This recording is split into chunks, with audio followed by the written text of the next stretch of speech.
Now, last time I mentioned or I referred to the credit rating of a bond, and the credit rating of a bond is determined by credit rating agencies. And essentially, what it is what they're trying to do is they're trying to assess the company's ability to repay the bond, very much like a bank does with individuals when they give them a credit rating.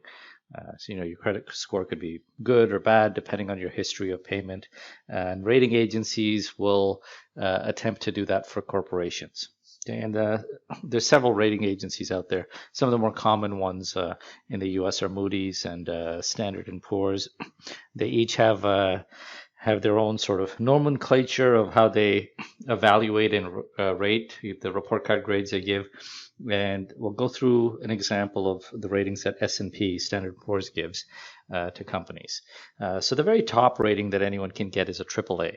Okay, so AAA is really reserved for countries, because what it means is that you're not expected to default on your loans ever, meaning you'll never be in a situation where you can't repay your loan. A double A, so Canada would have a triple A. A double A would be provinces or states in the U.S.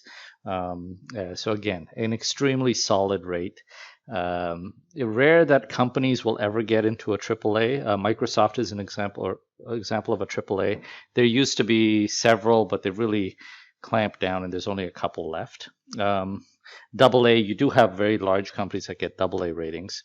And A would be also still a very solid rating. Canadian banks fall into that, and many of the largest companies in the world would be there. Triple B is the next most important rating. It's called investment grade. So anything rated triple B or above is considered a good bond, and it's a bond that pension funds can invest in. Okay, so it's really important for any company that wants to be issuing bonds as a possibility for raising debt to have an investment grade or higher bond. Double B, now this is where it becomes not really like the report card grade you'd get at school. Double B becomes a low credit bond. So it's called a high yield bond, which is a nice way of saying junk bonds. But all of a sudden, the ability to repay goes down dramatically as you go down. Single B is speculative. So essentially, what they're saying at this point is you're taking a gamble. You may or may not get repaid. And C is low quality, which basically implies you have a low chance of getting repaid. And D is a company that is actually in default. They are maybe not formally bankrupt yet, but they are missing their payments on their debt. So they're behind on their debt. So anything below that red line is not a good investment.